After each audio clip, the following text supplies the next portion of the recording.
Dr. Abdul Qadir Khan, brilliant scientist, trusted colleague, nuclear spy. There's no doubt that A.Q. Khan has made the world a much more dangerous place. He's made it much more likely that a terrorist group could one day get their hands on the nuclear bomb. Khan's master plan: to steal Europe's nuclear secrets. Build an atomic bomb for Pakistan. This is it. And set up a smuggling network to sell those secrets on to Middle Eastern states, from Libya to Iran. It's very dangerous if Iran gets the bomb. And let me just add, if there had been no A.Q. Khan, we would not have a crisis now. The cost would be in the region of $100 million US. Of course, we will pay. This was one-stop shopping. This was everything from enrichment of uranium to the actual warhead design. A nuclear network reaching as far as North Korea. I will not stand by as peril draws closer and closer. The United States of America will not permit the world's most dangerous regimes to threaten us with the world's most destructive weapons. But the West did too little, too late. It could have been stopped, without any doubt in my mind. I think it's one of the biggest failures in history. So we're all going to pay the price.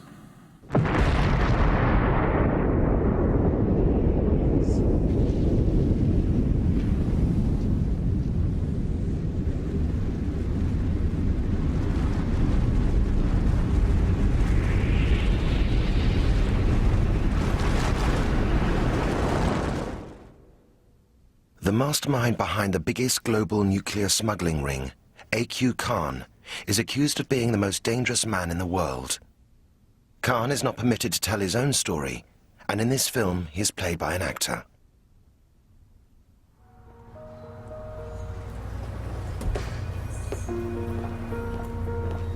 "35 years ago, Pakistani scientist Abdul Khan set out on a path to power and notoriety. He got a job at Europe's largest civilian atomic research consortium, Urenco. He was soon well liked by his colleagues.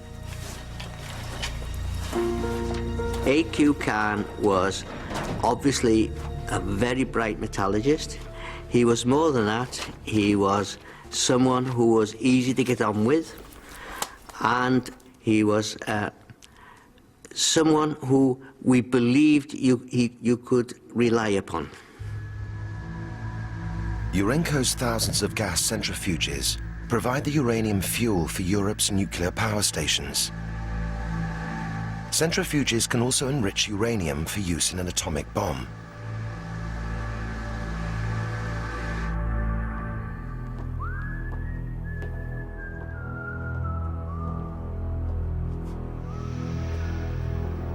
Known to the Pakistani Secret Service as Agent Karim, Khan was on a spying mission. He was forbidden access to all classified material, but security was lax.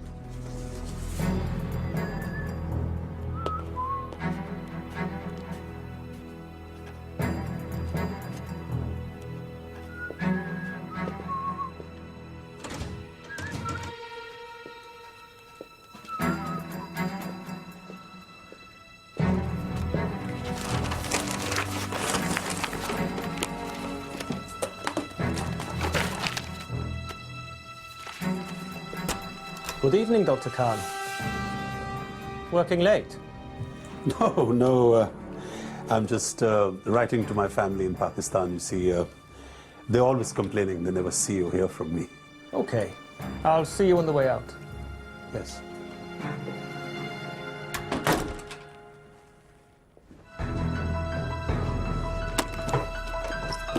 Still unsuspected, Khan flew to Pakistan at Christmas 1975. He took with him his Dutch wife and their 2 young children. He wrote to his employers saying he had contracted yellow fever, and then he never came back. And it would take the Dutch years to discover what Khan had stolen and why.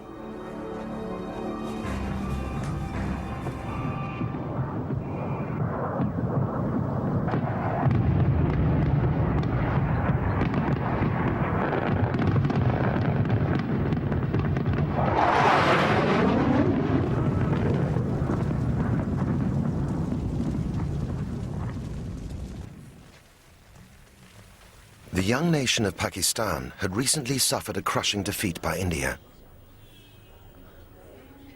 Khan's own family were Muslim refugees from India, and he looked to the Islamic Republic as a safe haven.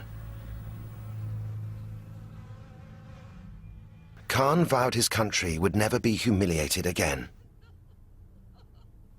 A.Q. Khan was motivated by a fierce patriotism, fierce nationalism, a desire to defend his home country of Pakistan. And he saw delivering Pakistan the atomic bomb as a means to delivering Pakistan's security. That was his original motivation, protecting his own country. Pakistan's leader, President Bhutto, swore the nation must have the bomb, even if it meant the people had to eat grass to pay for it.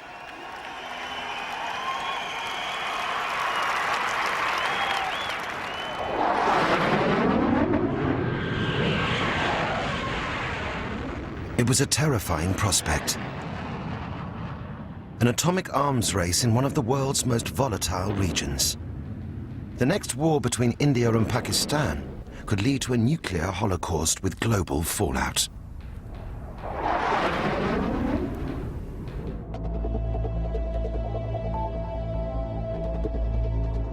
In 1976, Bhutto gave Khan instructions to find a location for a top-secret research facility.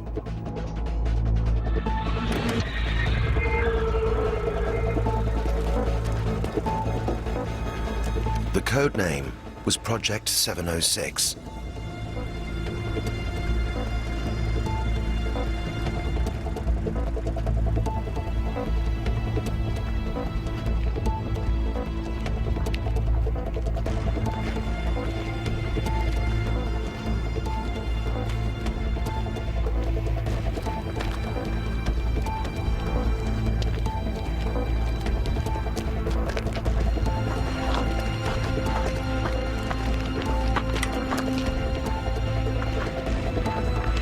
Khan chose Kahuta in the foothills of the Himalayas.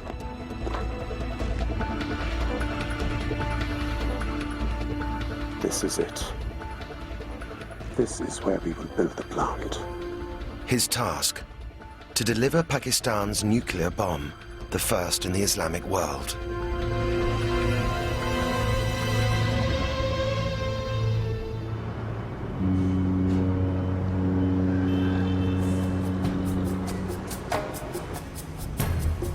Khan has since told his biographer how he built the Kahuta plant from scratch, relying on foreign suppliers.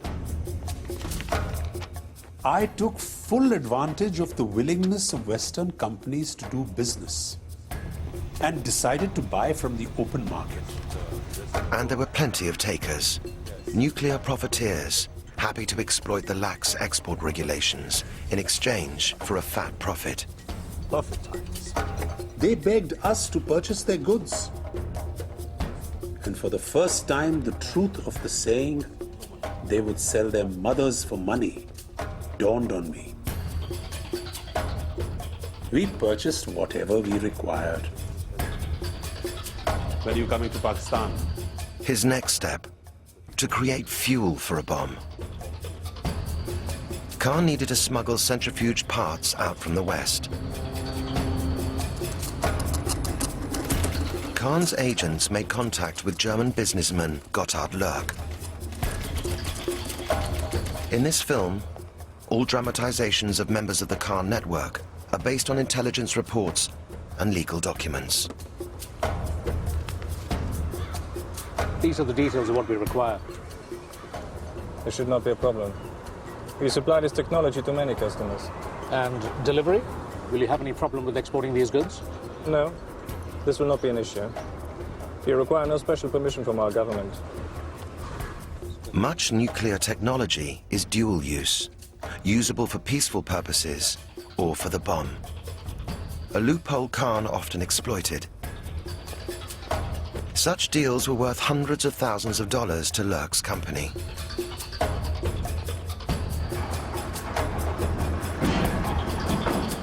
And with contacts all over Europe, Khan's bomb project rapidly accelerated. They were operating throughout Western Europe, to some degree in the Middle East. They had people all over the place. It involved a number of businessmen, friends of A.Q. Khan's from his days in Holland and Germany, and many, many others. You know, they would purchase things using false end users, multiple transshipment points to disguise the fact of the ultimate destination being Pakistan. It was a very sophisticated operation. In the 1980s, the Dutch Secret Service launched an inquiry into Khan. His former colleagues at Urenco realized the enormity of his betrayal. He took the drawings of at least 2 designs of centrifuge from the Netherlands.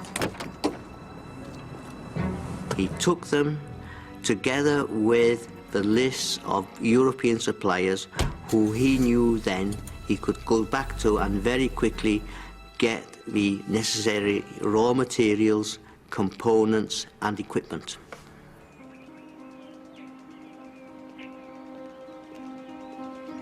In 1983, the Dutch charged Khan with nuclear espionage.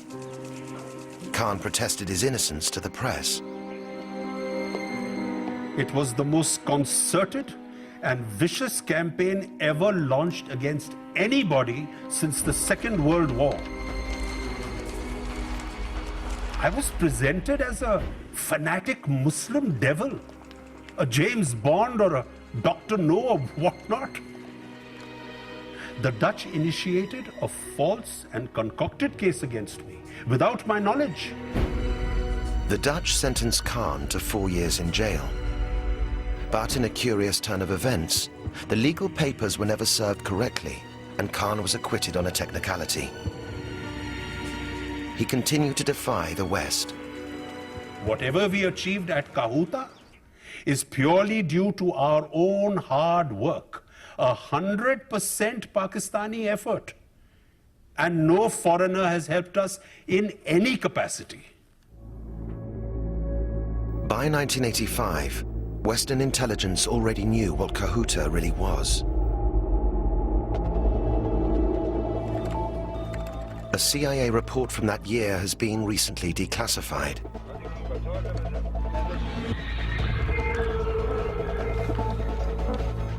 Pakistan has had personnel and facilities dedicated to the pursuit of a nuclear weapons capability since 1971.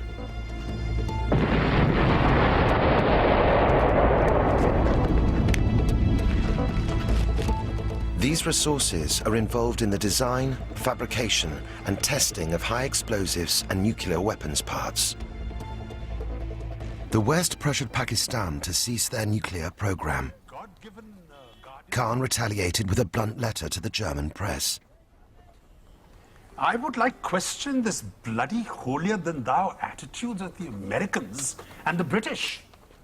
These bastards are the God-appointed guardians of the world to stockpile hundreds of thousands of nuclear warheads and have the God-given authority to carry out explosions every month. And if we start a modest program, we are the Satans, the devils. Khan had thwarted European justice, but Western intelligence continued to follow him on his travels. One of his frequent destinations was particularly alarming.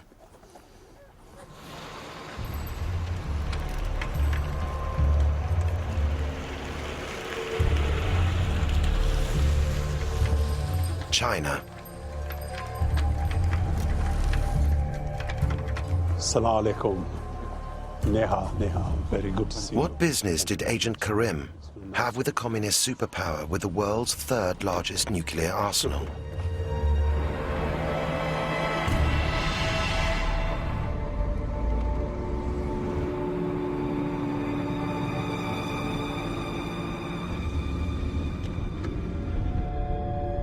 Conventional surveillance methods on Khan failed to provide enough details of his dealings with China.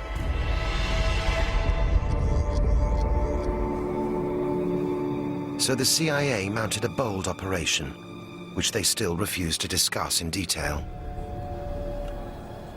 All I can say is that the Chinese provided invaluable assistance to Pakistan's nuclear efforts. Okay? And I'd say the rest of it I can't go into because, you know, it's quite classified. They shadowed Khan on one of his frequent foreign trips and picked their moment.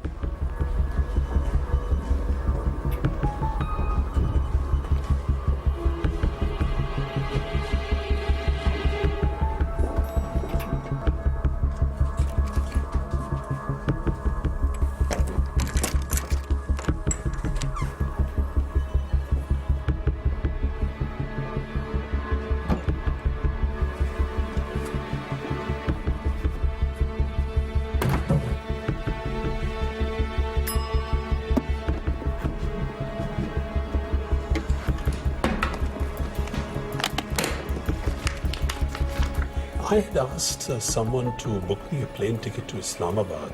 Could you please find out if it has been done? The contents of Khan's briefcase confirmed that Khan had obtained the Chinese design for a nuclear warhead.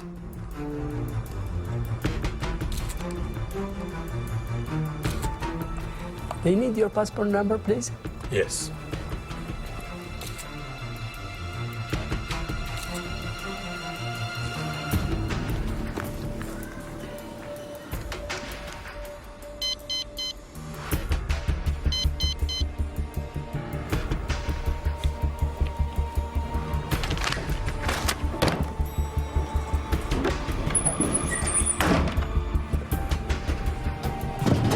The CIA now knew the full significance of Khan's trips to China. Excuse me. Thank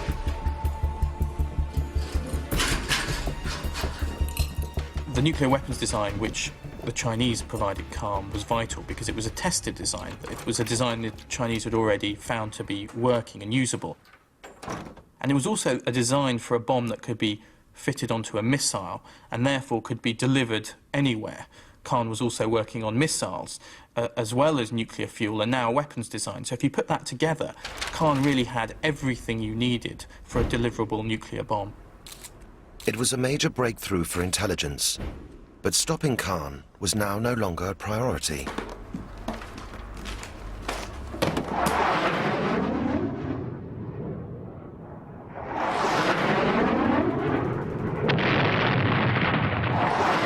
Afghanistan. Throughout the 1980s, a bloody battleground for invading Soviet troops and the fundamentalist Islamic resistance.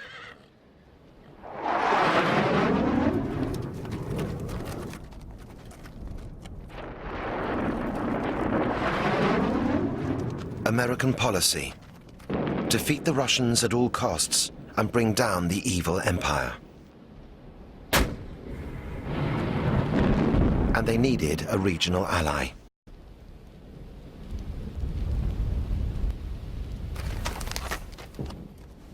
It's clear that during the 1980s, the U.S. was receiving some very troublesome information about Pakistan's nuclear weapons program.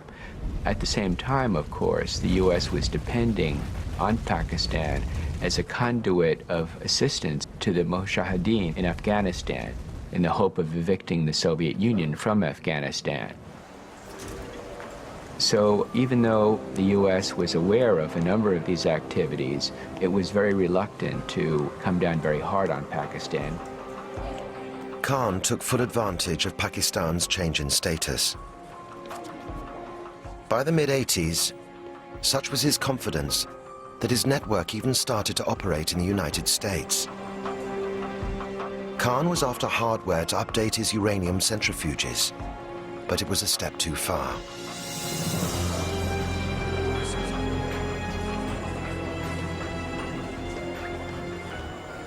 We felt something had to be done, and so we took certain steps.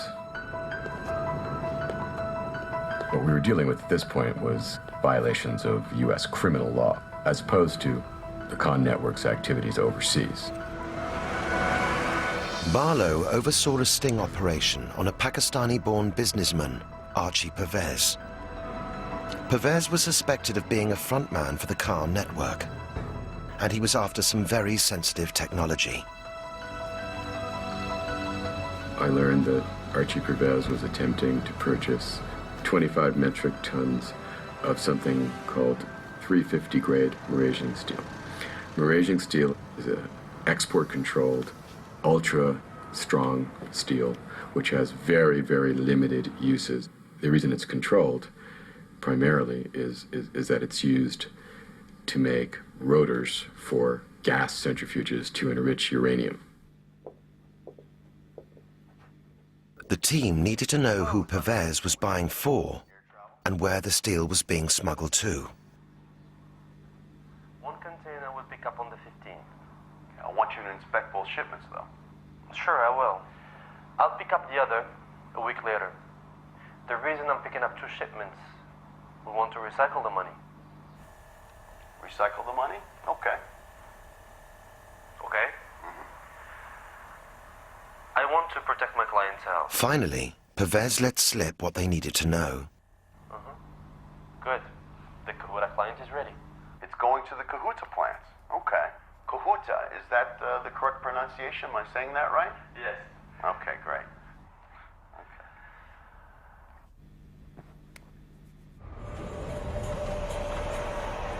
Pervez had no idea it was a sting.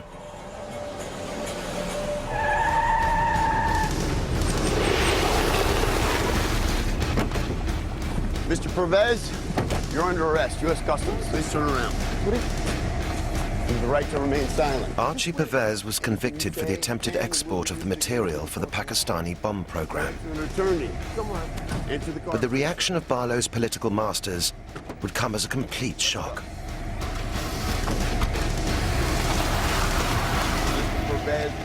The arrest caused a massive firestorm in Washington here. You know, the Congress was up in arms because they just approved $4.2 billion of aid to Pakistan, and suddenly this happens. And so, you know, there were demands for a hearing, and I was sent down by the CIA to testify in a closed session hearing.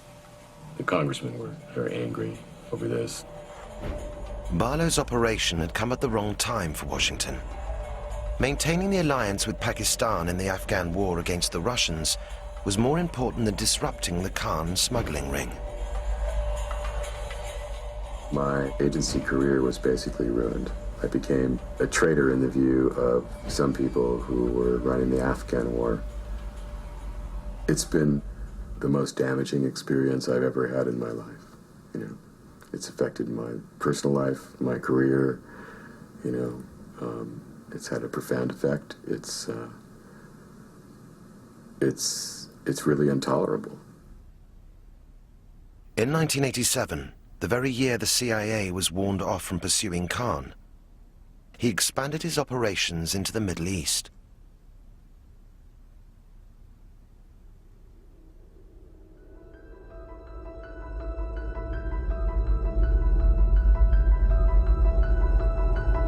His headquarters were in Dubai, and the nature of his business was changing.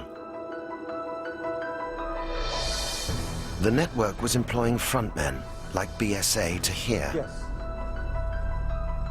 A young, ambitious Sri Lankan, he ran a respected computer business, the SMB Group.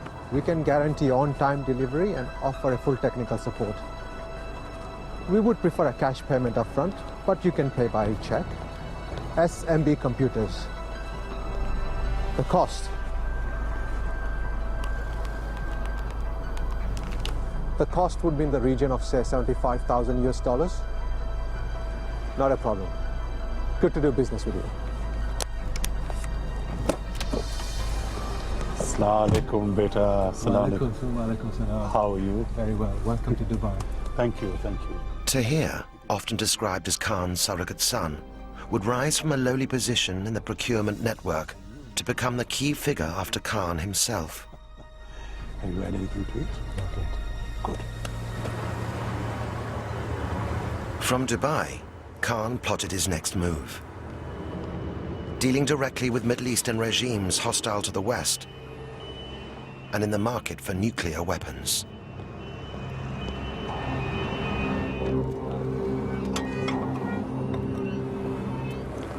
Ah, Assalamu alaikum, Heinz. Assalamu alaikum. Please sit down.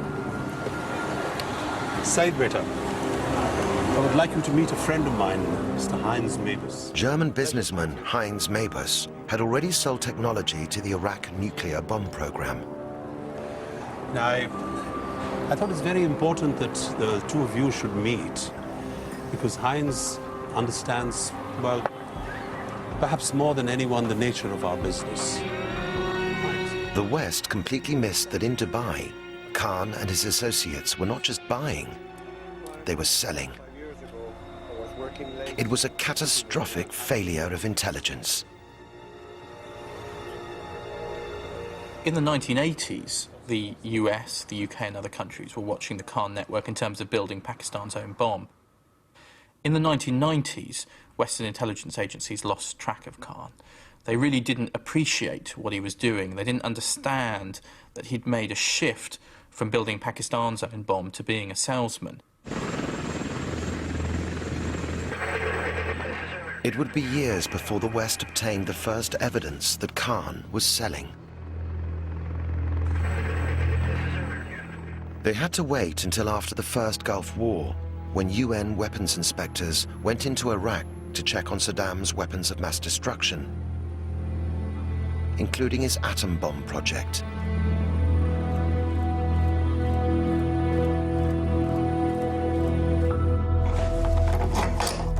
At a chicken farm in the Iraqi desert, they uncovered a treasure trove of documents.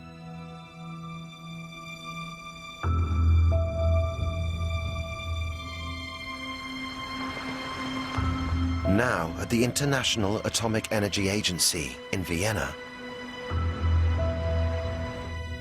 where Khan's former colleague at Urenco, Trevor Edwards, works as a weapons inspector.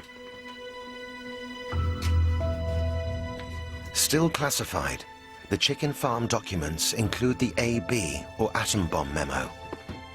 The memo reveals that in 1990, the Iraqi Secret Service had received an offer from Khan's network.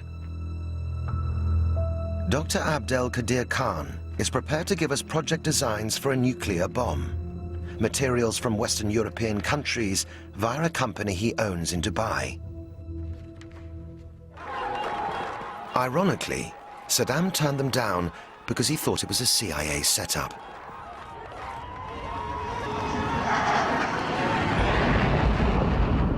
Yet Saddam's regime would eventually be destroyed by the Americans and British, claiming he had weapons of mass destruction.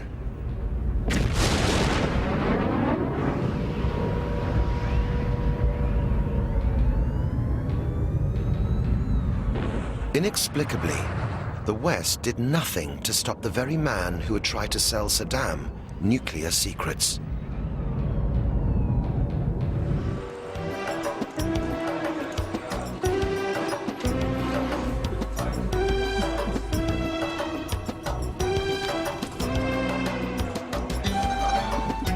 And so during the 1990s, Khan and his network were allowed to become very rich on the proceeds of successful sales to other clients the West knew nothing about.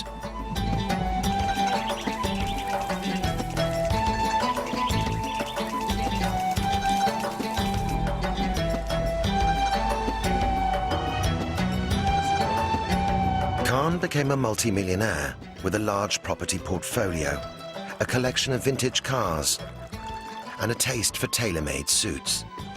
Here, I'll take 2 shirts of the same size, please. Thank you.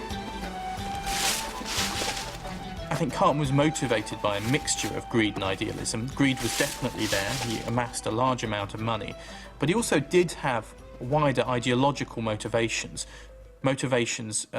Partly centred around resentment of the West, partly centred around a desire to spread the bomb to as many countries as possible because he believed it was the right of countries to have a nuclear bomb for their own security if they wanted it. May 1998. Pakistan exploded its first bomb in response to Indian nuclear tests the same month. The threat of atomic warfare on the subcontinent between the two enemies was now ever present.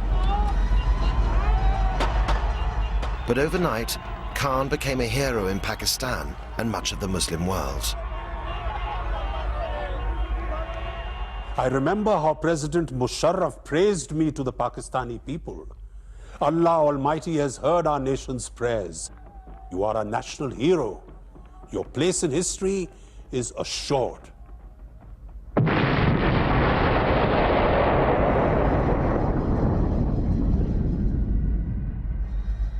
I think the ultimate event was the test in 1998. It was a clear-cut signal to their Islamic brothers that it could be done, and it's been stated by A.Q. Khan and other leaders in Pakistan from the beginning that this was not just the Pakistani bomb, that this was the Islamic bomb. And, you know, I think that that's something of grave concern. A.Q. Khan was instrumental in Pakistan getting the bomb, which has heightened the chance of nuclear war in South Asia. Also, you have to worry that a future government may become fundamentalist and then may use its nuclear arsenal to confront the West and become much more provocative and aggressive.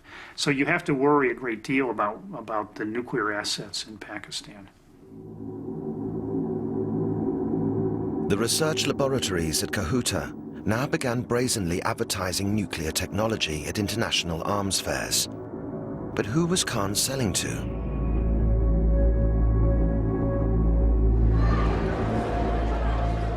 There were a number of warning signs that Khan might have been up to something more dangerous. There were signs from Khan's unusual travel. He was travelling to a lot of countries around the world where it wasn't clear exactly what he was doing. One of these countries was the brutal communist dictatorship of North Korea, which was actively seeking nuclear weapons. The Koreans provided Pakistan with missiles for their atomic arsenal.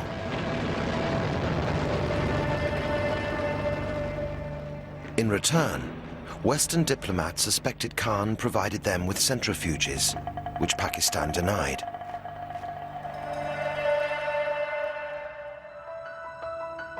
As concerns grew in the late 1990s, intelligence on Khan was made top priority. A joint task force was set up between MI6 and the CIA. It was agreed between the two sides that they'd share everything, but that it would be a very small team and that no one outside the teams would be told about what they were doing. The task force concentrated on Khan's activities in Dubai and the Middle East and made a shocking discovery. For a valued customer as yourself, I think it is important that we should meet in person. And of course, Khan's network was dealing with one of the West's sworn enemies, Colonel Gaddafi.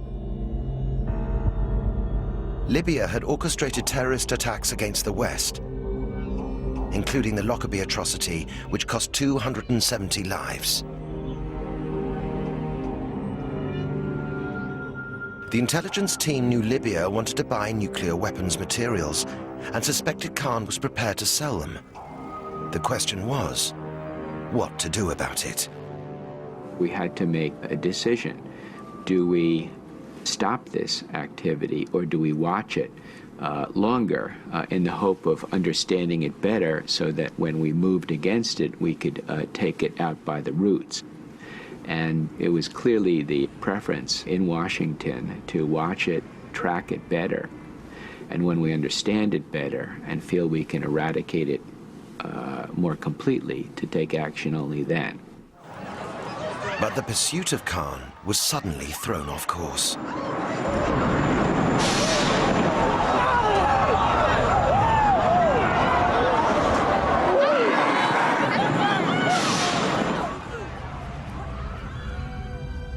"9/11 strengthened Khan's position, just as the Soviet invasion of Afghanistan had done 20 years earlier.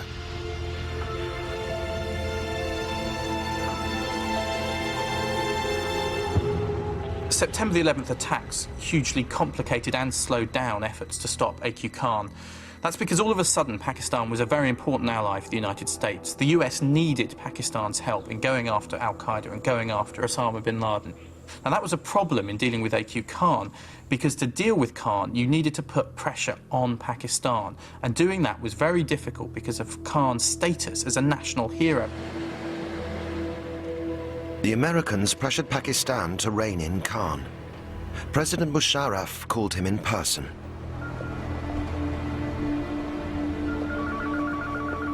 Arey, salam alaikum, Musharraf Saab. This is indeed an honor. Nothing, President Saab. This is a routine trip. I do it so often, and you know that there is no problem. There's nothing to be worried about.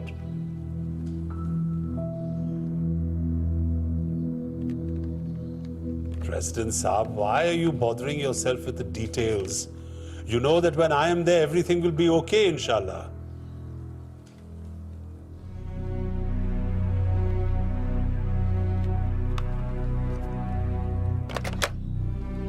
Despite the warning, Khan continued to sell Pakistan's atom bomb technology. But his cover was about to be blown.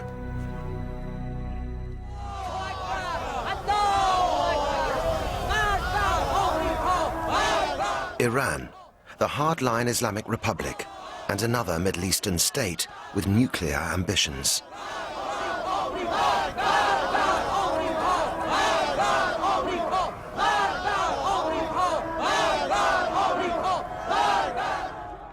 In 2002, an Iranian exile group revealed to the world the existence of an unknown uranium enrichment facility.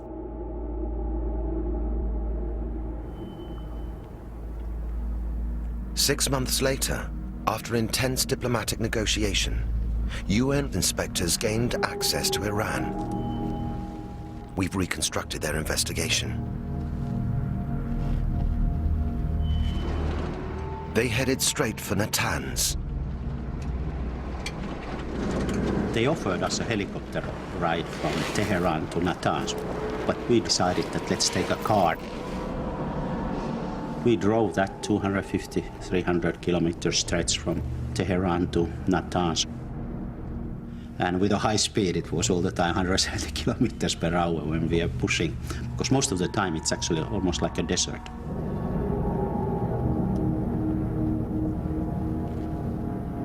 When you get there, you realize that the whole complex is very secretive.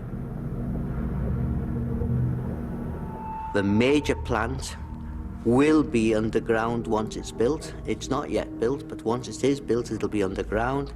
And above ground, there is a pilot plant under construction. The inspectors were taken to a conference room and presented with details of the enrichment program.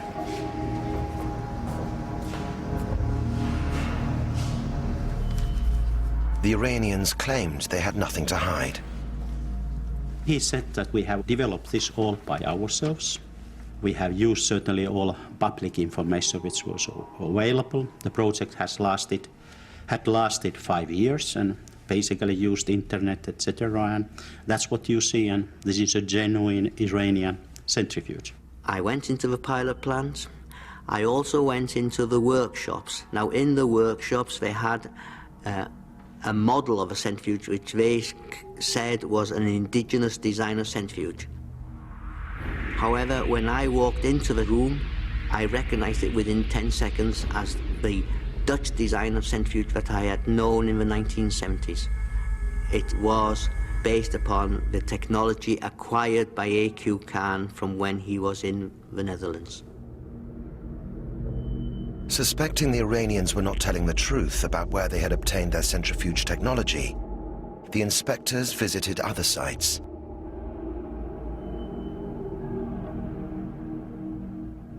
The Iranians claimed that this was just an old watch factory.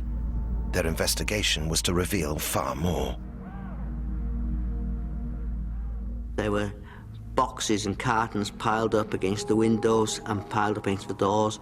And very strangely, the janitor could not find the keys for these buildings. And we realized that some parts of the building had been totally renovated. So all the ventilation system had been taken out, new nice tile floors and walls were in place.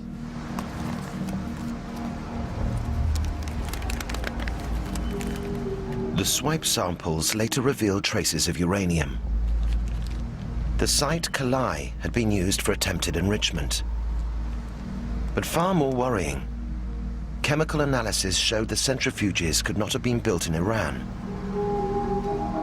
Conclusion: the Iranians were lying.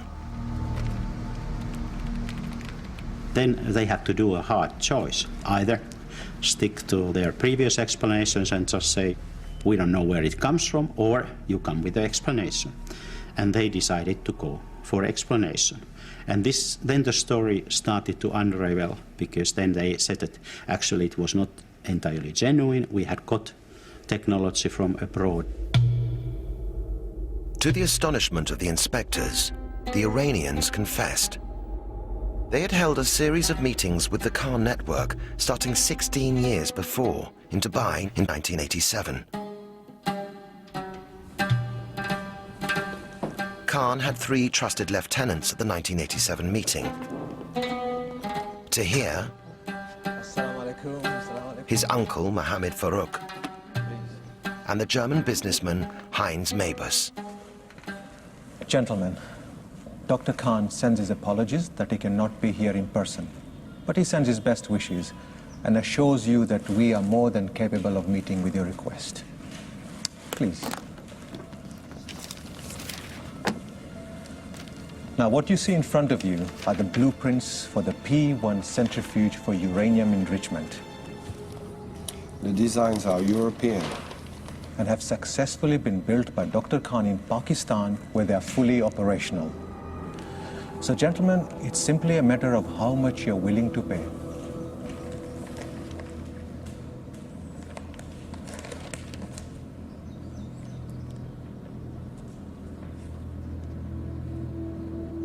The Iranians wrote a check for $3 million. Please. Tahir's uncle, Mohammed Farouk, took it straight across town to make sure it wouldn't bounce.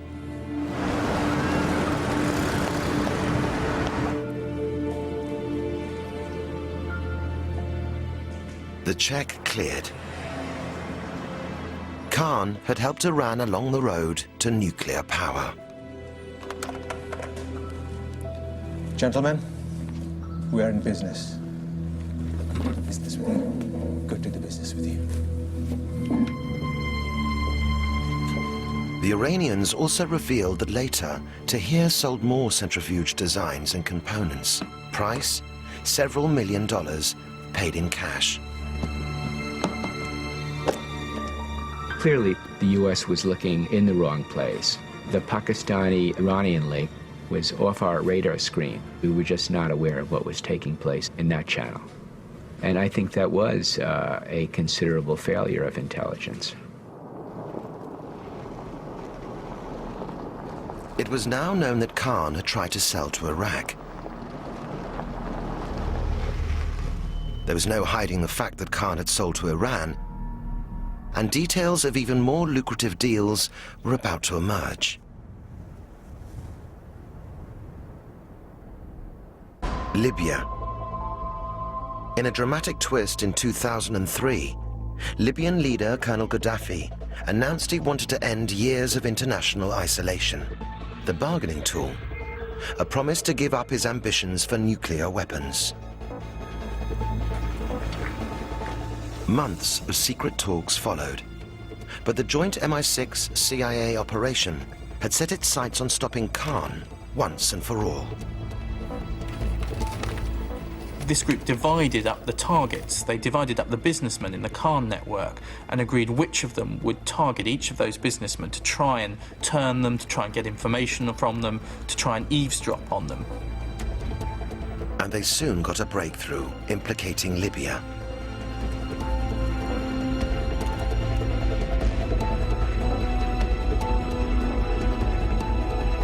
A Malaysian engineering company, SCOMI, had been awarded a contract worth $13 million by Tahir. The factory was told that the specialist equipment was for the Middle Eastern oil industry. And Scomey believed this to be the case. But the project was overseen by Swiss engineer Urs Tinner, the son of one of Kahn's associates who had supplied Kahuta in the 1980s.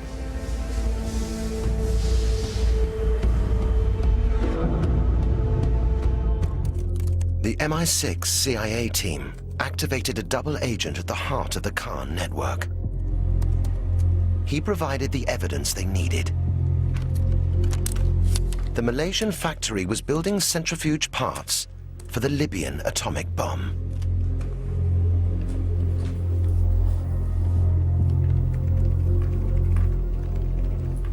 In 2003, the same source provided an invaluable tip-off.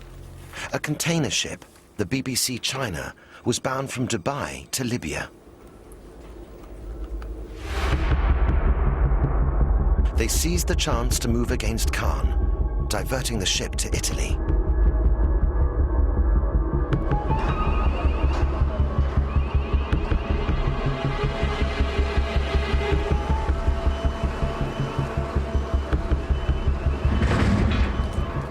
Here, a joint team of CIA and MI6 weapons experts waited to examine the cargo.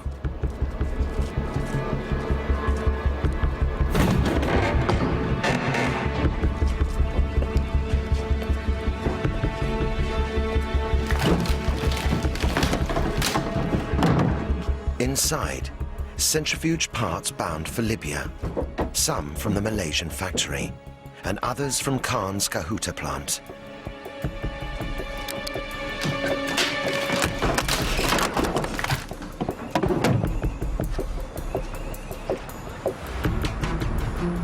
Libyan diplomats were urgently summoned to London.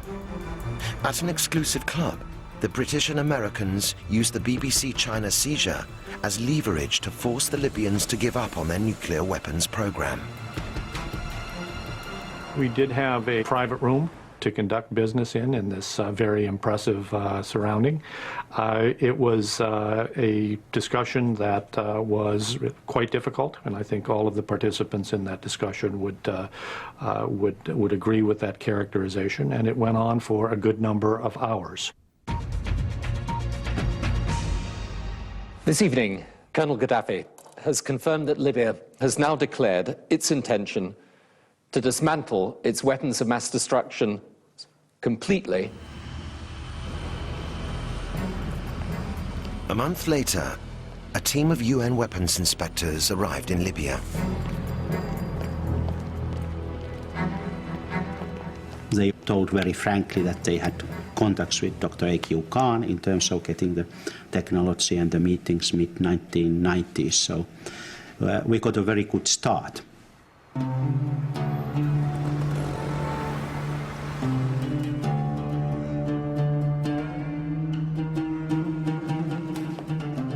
The Libyans revealed they held a series of meetings with Kahn as long ago as the 1990s. In Dubai, Istanbul, and Casablanca.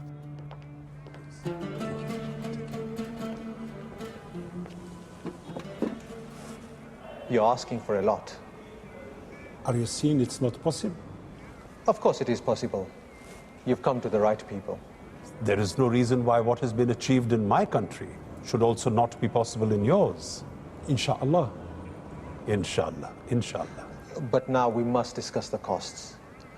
For a project of this scale, including production, delivery, and our expertise, the cost would be in the region of $100 million US.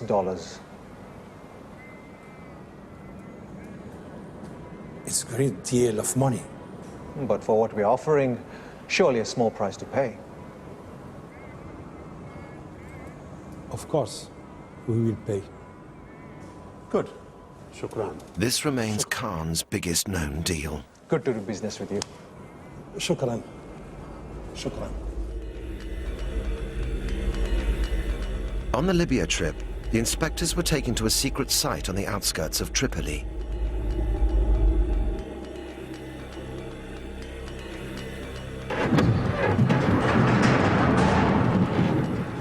Here they saw for themselves what the Libyans had bought. From the Khan research laboratories in Ceuta, vacuum pumps and rotors for centrifuges. From Malaysia, precision parts manufactured by SCOMI. Perhaps most damning of all, a bag from Khan's tailor. Inside, the Chinese nuclear warhead design. This was one-stop shopping. This was everything from enrichment of uranium to the actual warhead design. The fact that you could go to one place and you could buy basically the capability to produce nuclear weapons was something that had to be stopped. News of the Libyan investigation sent the Khan-Tahir network into panic. Listen to me. Listen. Now, it is vitally important that you destroy everything relating to Libya. Yes, all the documents, all the emails, everything.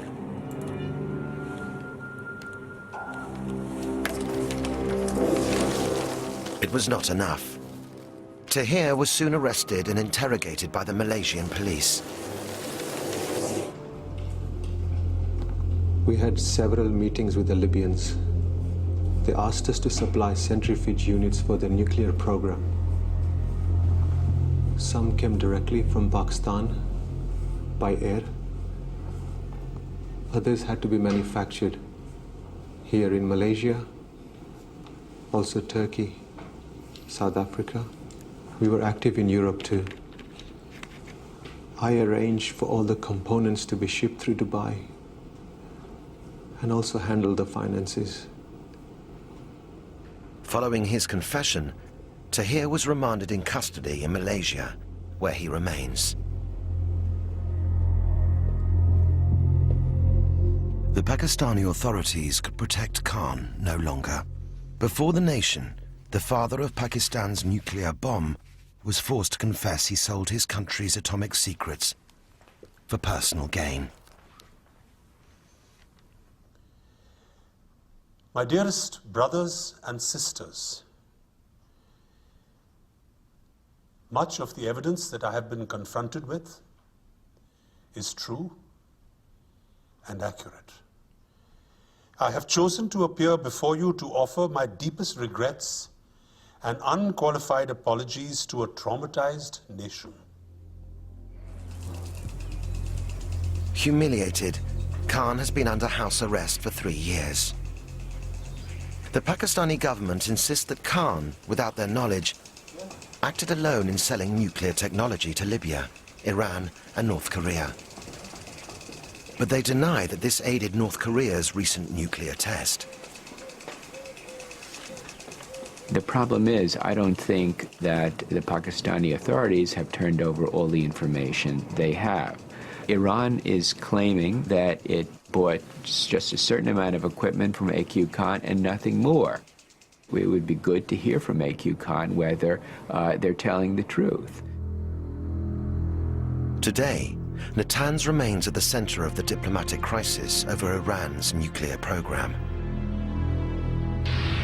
Close to completion, it'll house up to 50,000 centrifuges, enough to enrich uranium for a weapons program.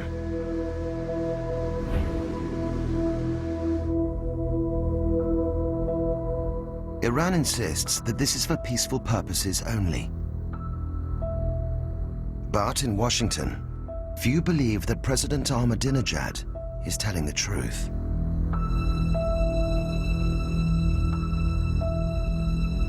Iran aggressively pursues these weapons and exports terror, while an unelected few repress the Iranian people's hope for freedom. It's very dangerous if Iran gets the bomb. And let me just add, if there had been no AQ Khan, we would not have a crisis now.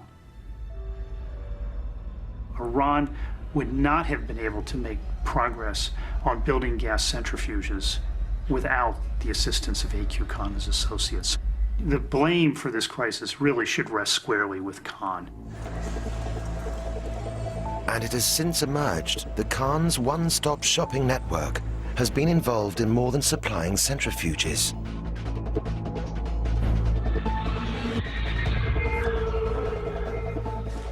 In late 2005, IAEA inspectors are looking through some documents in Tehran. They find one set of documents which is particularly interesting. It's a set of documents on how to cast uranium metal into a sphere. Now, what's unusual about this is something you only really need to do if you're making a nuclear bomb.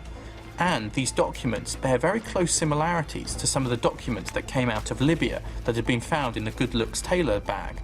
They actually look like they come from the same family, the same set of documents. This immediately points to the suspicion that AQ Khan had also provided Iran with some kind of nuclear weapons information, and therefore that the Iranian program was not just peaceful, as the Iranians claim, but might have been geared towards weapons.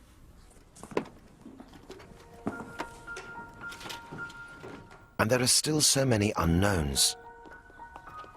No one has access to Khan, or to the diaries he's kept for the past 30 years. Khan's trade in terror began when he betrayed his colleagues and stole the West's atomic secrets. Today, his own secrets are well kept. There's just a lot of information that's vital to the security of the West, to the security of the world, that AQ Khan has locked away in his head that we don't have access to.